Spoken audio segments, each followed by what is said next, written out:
दोस्तों पिछले कई सालों से कई सीरियल्स और फिल्म्स में नागमणि और नागों का तो जिक्र होता ही है, लेकिन अगर नागमणि सचमुच में एग्जिस्ट करती है तो वो आसानी से लोगों को मिलती क्यों नहीं है। दरअसल दोस्तों नागमणि किसी भी नाग को 100 वर्ष की आयु कंप्लीट करने के बाद ही मिलती है। दरअसल जब कोई भी नाग 100 वर्ष की आयु कंप्लीट कर लेता है तो उसके बाद जब स्वाति नक्षत्र की पहली बारिश होती है तो उस पहली बारिश में कोई भी नाग अपना मुंह ऊपर की तरफ खोलकर रखता है और फिर उसके बाद जो स्वाति नक्षत्र की बारिश की पहली बूंद रहती है जो नाग के मुंह में अगर गिर गई तो वो कुछ समय बाद एक मणि के रूप में तब्दील हो जाती है। और जब वो मणि बन जाती है यानी कि वो नागमणि में तब्दील हो जाती है वो बारिश की बूंद, तो उसके बाद वो नाग के अंदर अलौकिक शक्तियां आ जाती है, जिन शक्तियों की मदद से नाग अलग अलग तरह के रूप भी धारण कर सकता है। नाग कभी भी कोई भी इंसान भी बन सकता है और एक नाग कभी भी कोई भी जानवर भी बन सकता है। दोस्तों इसके बाद एक नाग को मामूली नाग नहीं बल्कि इच्छाधारी नाग कहा जाता है। दोस्तों हम फिल्मों में देखते हैं कि इच्छाधारी नागिन भी होती है। दोस्तों अगर हम लोग रियल फैक्ट में रहकर बात करें ना तो इस दुनिया में सिर्फ और सिर्फ इच्छाधारी नाग का ही रहना पॉसिबल है। एक तरीके से हम कह सकते हैं कि इच्छाधारी जो नागिन होती है वो एक तरीके से हमारा काल्पनिक पात्र भी है, लेकिन नागों की भी कितनी सच्चाई है, इच्छाधारी नागों की भी कितनी सच्चाई है, ये आज तक प्रूफ नहीं हो पाया है। इसलिए बहुत सारे लोग इच्छाधारी नाग और नागिन दोनों को ही एक काल्पनिक पात्र मानते हैं दोस्तों। लेकिन इसमें आखिर कितनी काल्पनिकता है इसे समझने की कोशिश करते हैं, नागमणि में कितनी सच्चाई है इसे जानने की कोशिश करते हैं। दोस्तों हमारे ग्रंथों में इस चीज का वर्णन है कि हमारे पृथ्वी के नीचे 7 तल हैं, यानी पाताल के आने से पहले भी 6 तल होते, जिसके बारे में मैं डिटेल्ड वीडियो बना चुका हूं। अतल है, वितल है, सुतल है, ऐसे और भी तल होते हैं। माना जाता है कि ऐसे बहुत सारे तल हैं जहां पर सूरज की रोशनी की एक बूंद किरण भी नहीं पहुंचती। माना जाता है कि सिर्फ पृथ्वी को ही सूरज की रोशनी की किरण की जो सौभाग्यता है वो मिली है। इसके बाद पृथ्वी के बाद कोई भी तल में सूरज की रोशनी नहीं पहुंचती है। जो भी तल नीचे होते हैं पाताल को छोड़ के, पाताल के ऊपर जो 6 तल होते हैं दोस्तों, यहां पे रहते हैं बहुत सारे नाग और हर एक नाग के पास एक नागमणि होती है। नागमणि की चमक इतनी ज्यादा होती है कि एक एक मणि से ही बहुत ज्यादा चमक आ जाए तो वहां पे तो कई हजारों लाखों और करोड़ों असंख्य सांप रहते हैं, नाग रहते हैं, तो वहां पर कितनी नागमणियां होगी और वहां पर कितनी रोशनी होती होगी ये आप लोग इमेजिन कर सकते हैं। माना जाता है कि भगवान शिव के गले में जो वासुकी नाग होता है उसके पास भी नागमणि है। जो भगवान विष्णु है, जो मतलब क्षीर सागर में जो नाग है जिसे शेष नाग कहा जाता है, उनके पास भी नागमणि है। और इसके साथ साथ भगवान कृष्ण ने जिस कालिया नाग को एक युद्ध में हराया था उस कालिया नाग के पास भी नागमणि है दोस्तों। दरअसल नागमणि जिस किसी भी नाग के पास होती है वो नाग बहुत ही ज्यादा दुर्लभ हो जाता है। प्राकृतिक तौर पे कहो या फिर अपने पर्सनल रीजन, नाग के पर्सनल रीजन की वजह से कहो दोस्तों, जो नाग होता है नागमणि मिलने के बाद किसी भी इंसानी दुनिया से बहुत दूर जाकर रहने लगता है, ऐसे जंगलों में जहां पर वो किसी के भी इतनी आसानी से हाथ ना आ सके। शायद ये प्राकृतिक रीजन ही होगा, क्योंकि अगर किसी भी चीज, किसी भी इंसान को वो नागमणि मिल गई तो वो इंसान बहुत कुछ बदल सकता है इस दुनिया में। क्योंकि माना जाता है नागमणि जिस किसी भी इंसान के पास पहुंचती है वो इंसान के पास अलौकिक शक्तियां आ सकती है, जैसे कि वो मृत्यु पर भी विजय हासिल कर सकता है दोस्तों। लेकिन ये ऑन फैक्ट, रियल फैक्ट पर देखें तो हम पॉसिबल नहीं है। लेकिन उसके पास बहुत ज्यादा पैसा आने लगता है, धनदान्य हो जाता है, उसकी बहुत सारी परेशानियां खत्म हो जाती है, वो रोग मुक्त हो जाता है और इसी तरह से वो जिंदगी में बहुत कुछ बदल सकता है, इस दुनिया में बहुत कुछ बदल सकता है दोस्तों। माना जाता है कि आज से बहुत पहले, बहुत पुराने के समय में जो राजा महाराजा होते थे उनमें से कुछ के पास नागमणियां होती थी और जिनके पास नागमणियां होती थी, जो नागमणि को धारण करते थे, उनके राज्य में कभी भी सूखा नहीं पड़ता था, हमेशा वर्षा होती रहती थी और कभी भी कोई गरीब नहीं रहता था और उनके सामने कोई युद्ध करने इतनी इजीली आ भी नहीं पाता था दोस्तों।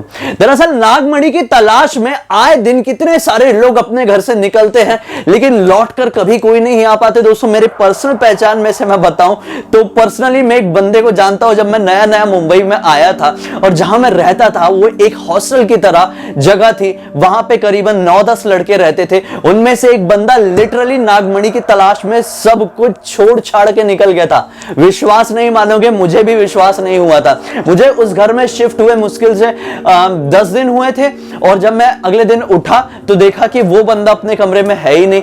जब लोगों से बातचीत हुई तो उसके जो साथ में सोते थे, मतलब उसके बेड को जो शेयर करते थे, वो बंदों ने मुझे ये बताया कि भाई वो नागमणि की तलाश में निकल गया। शुरुआत में तो मुझे लगा कि मजाक चल रहा है, लेकिन बहुत दिन बाद तक जब वो नहीं लौटा तो बात सीरियस मैटर तक पहुंची, जब उसके फैमिली वालों का हम लोगों को फोन आया कि हमारा बेटा कहां है, और जब उसके रूममेट्स ने ये सारी बातें बताया उसके डैड को भी, तब बातें क्लियर हो गई कि वो बंदा सचमुच में अपनी जॉब छोड़ के, अपना घर परिवार छोड़ के, अपना मोबाइल, पैसा, अपने कपड़े, सब कुछ छोड़ के नागमणि की तलाश में जंगलों में निकल गया है।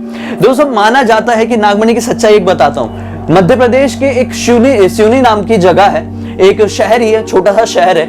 वहां पर माना जाता है कि एक मंदिर में सचमुच में नागमणि का एक टुकड़ा है दोस्तों, जिसकी रखवाली, जिस मंदिर की रखवाली आज भी पुलिस वाले करते हैं। पर्सनली मैं बात कहूं तो सिवनी को मैं बहुत अच्छे से जानता हूं, मध्य प्रदेश की वो शहर को, लेकिन मैंने इस मंदिर के बारे में सुना नहीं था। लेकिन जब मैंने पढ़ा तो मुझे पता चला कि हाँ, सचमुच में ऐसा है।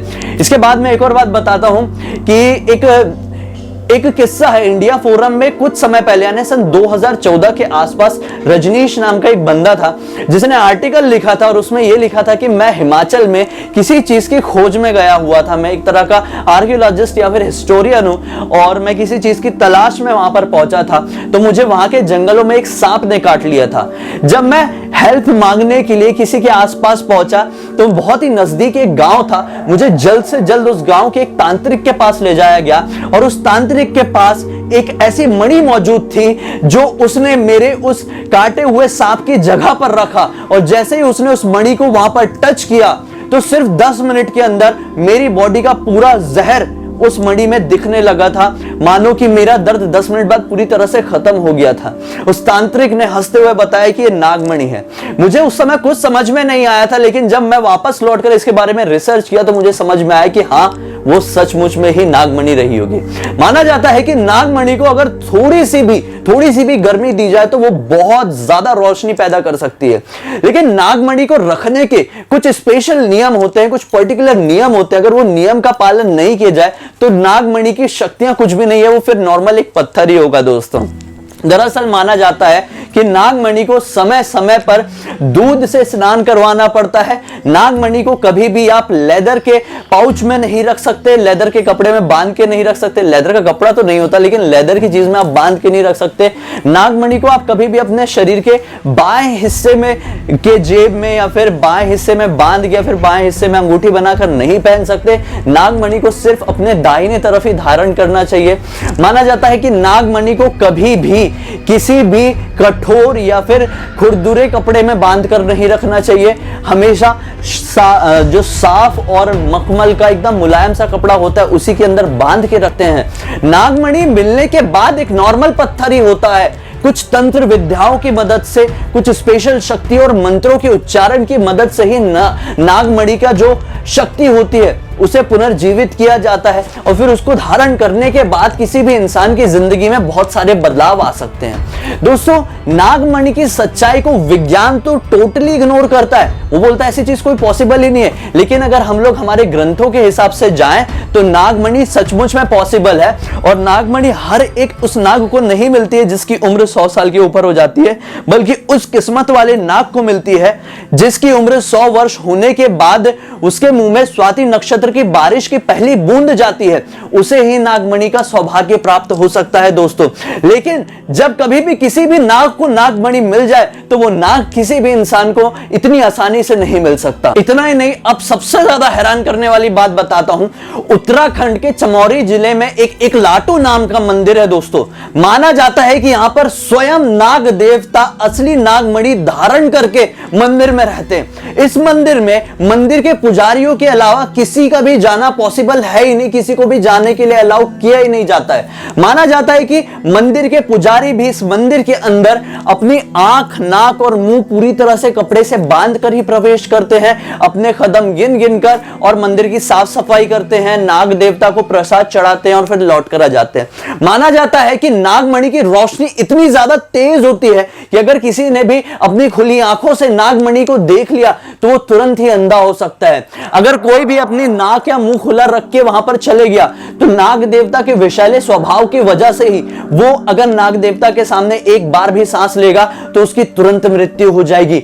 इसी वजह से वहां पर कोई भी मंदिर में कोई भी जो पुजारी होता है वो प्रवेश करता है तो बहुत ही ज्यादा सेफ्टी से प्रवेश करता है दोस्तों। इतना ही नहीं, हिमालय में एक दिव्य क्षेत्र है जो कि जहां पर जाना इतना पॉसिबल है ही नहीं, जो इंसानों को इतनी आसानी से दिखाई नहीं देता है। उस प्लेस का नाम है ज्ञानगंज मठ। माना जाता है कि ज्ञानगंज मठ में भी ऐसे बहुत सारे नाग हैं जिनके पास नागमणि है और जिन्हें आसानी से देखा जा सकता है। लेकिन ज्ञानगंज मठ में जाना इतना आसान भी नहीं होता है। वहां पे जाने के लिए स्पेशल तरह की शक्तियों की जरूरत पड़ती है, स्पेशल तरह की साधना की जरूरत पड़ती है। दोस्तों, अगर आप लोग चाहते हैं कि जानना आखिर ये ज्ञानगंज मठ है क्या, ये कौन सी डिवाइन जगह है, ये कौन सी अलौकिक जगह है, तो मैं इसके ऊपर एक पर्टिकुलर वीडियो बना सकता हूं, स्पेशल वीडियो लेकर आ जाऊंगा जहां पर आपको पूरी जानकारी दूंगा। उस वीडियो से आप लोगों को ये समझ में आएगा कि ज्ञानगंज मठ कौन सी जगह है, यहां पर कैसे जाया जा सकता है, क्या हमारा भी वहां पर जाना पॉसिबल है। बिल्कुल है। अगर चाहते हैं तो मैं अगला वीडियो उसके ऊपर लेके जाऊंगा, कमेंट सेक्शन में जरूर बताना दोस्तों।